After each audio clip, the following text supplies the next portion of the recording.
नमस्कार साथियों। हम इस वीडियो में चुनाव आचार संहिता के बारे में बताने जा रहे हैं। हम लोग चुनाव के समय अक्सर आचार संहिता जैसे शब्द को सुनते हैं, तो हम उसके बारे में चर्चा करने जा रहे हैं। तो भारतीय निर्वाचन आयोग की आदर्श चुनाव आचार संहिता, जिसे अंग्रेजी में model code of conduct, short name MCC कहते हैं, राजनीतिक दलों एवं प्रत्याशियों के लिए, साथ ही जनता के लिए भी बनाई गई एक नियमावली है, जिसका पालन चुनाव के समय आवश्यक है।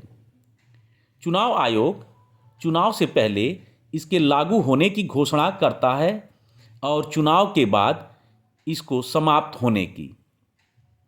यह सरकार, राजनीतिक दलों, उम्मीदवारों तथा जनता को दिए गए निर्देश है, जिसका पालन चुनाव के दौरान किया जाना बहुत जरूरी है।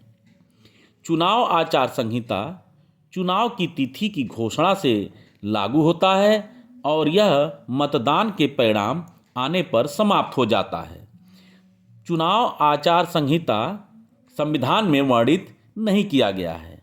इसका कहीं भी वर्णन भारतीय संविधान में नहीं है।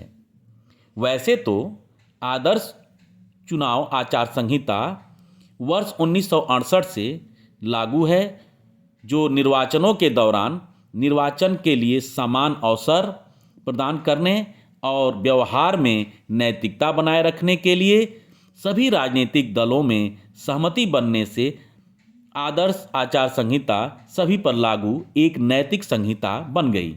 लेकिन इसको सही से लागू करने का श्रेय उस समय के एक चुनाव आयुक्त थे TN शेषन को जाता है, जिनका कार्यकाल दिसंबर 1990 से दिसंबर 1996 तक था।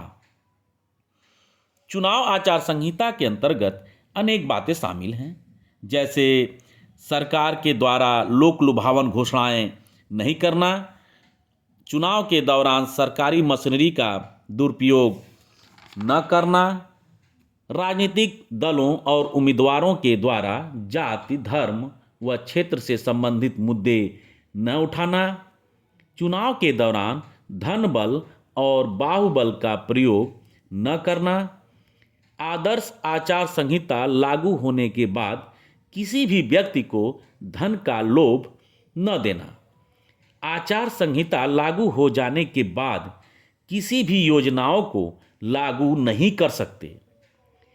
लोकसभा के चुनाव के दौरान पूरे देश में आचार संहिता लगता है, लेकिन वहीं विधानसभा के चुनाव के समय सिर्फ उस प्रदेश में आचार संहिता लगता है जहां पे चुनाव होता है।